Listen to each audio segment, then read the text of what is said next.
Xbox Live Gold is dead. But its spirit lives on in a new tier of Game Pass. Game Pass Core. Oh, wait, that's a bad thing. Does anyone have any expertise in killing spirits? So the new service, Game Pass Core, it's the same price as Gold was. It's included in Game Pass Ultimate, just like Gold was. And the transition from Gold to the new Core service, it will be automatic and seamless. So Xbox assure us that if you're already subscribed, you don't really need to worry about it. That's good. The only real difference in the services is that rather than getting a couple of games with Gold every month, you know, the crappy games that we got every month and ignored every month for quite a while now, instead of those, you get access to a collection of 25 high quality games that presumably gets rotated or added to whenever Microsoft see fit. It's really nothing that big happening, nothing to get that angry about, right? Wrong! Well, sort of right, but also kind of wrong.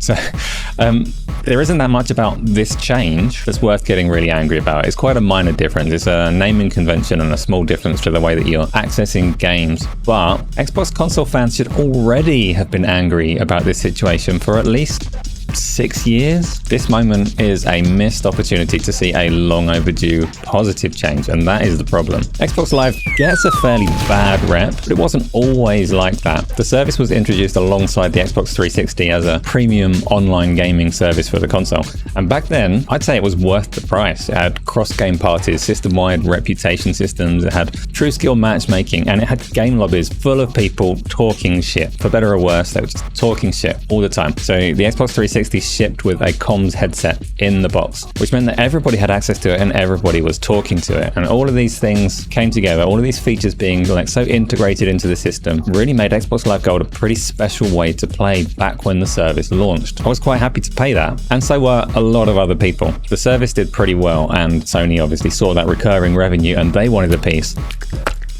But they literally couldn't replicate what Xbox were doing. PlayStation 3 had some pretty strict, pretty harsh memory limits that made it impossible for Sony to replicate all of the features, particularly the cross-game party chat. Sony could not do that on the PlayStation 3. So they made their own value with a subscription service that offered monthly games. Xbox obviously responded by adding monthly games to games with Gold. When the Xbox One and the PlayStation 4 came out, the two rivals basically converged on the same service offering. Monthly games, and you had to pay it if you wanted to play online. That last bit, that's the kicker. The value of the monthly games has always kind of spoken for itself, really. Like, the games cost money, you get them as part of the service. Duh, that's good value. But the online play, the value for that, I talked up what it delivered on the Xbox 360. But over time, that value really diminished. It's been totally undermined because all of those cool features that define the service, they've over time just become common and free or made completely redundant by the online infrastructures of big third-party publishers. A little known story, actually, you may be aware, you may not, but when Xbox Live was first on the scene, Microsoft insisted that nobody could connect to any external services. So all of the publishers releasing their games had to use the servers and services provided by Microsoft's network, which was fine, it had its advantages, but EA didn't like that.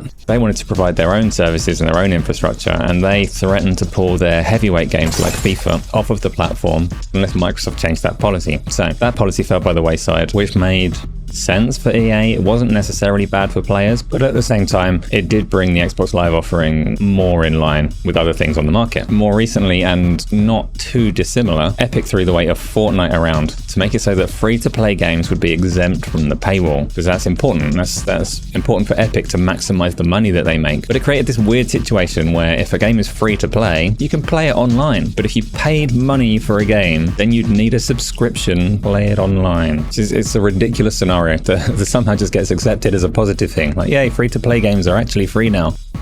Yeah. But paid games, you have to... What?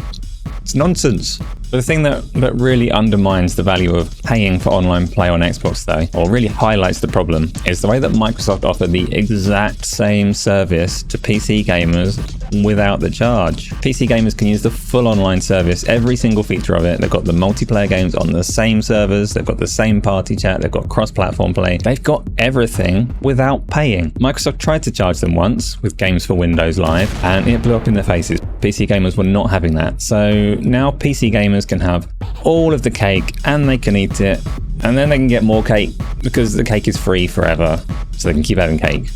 How is that fair? It's really not. Personally, I have Game Pass Ultimate and I have a PC as well, so for me, nothing actually changes. I suspect that's the same for a lot of you that are watching too, but still, on principle, I want the online requirement to drop. I want Microsoft to focus on providing a good service that people actually want to subscribe to, like the previously infallible Game Pass, and then I want everyone else in the industry to be forced to compete on those terms. So that's why I feel that actually, yeah, it's not a moment for outrage, but it is worth being vocal. Do you care? Let me know.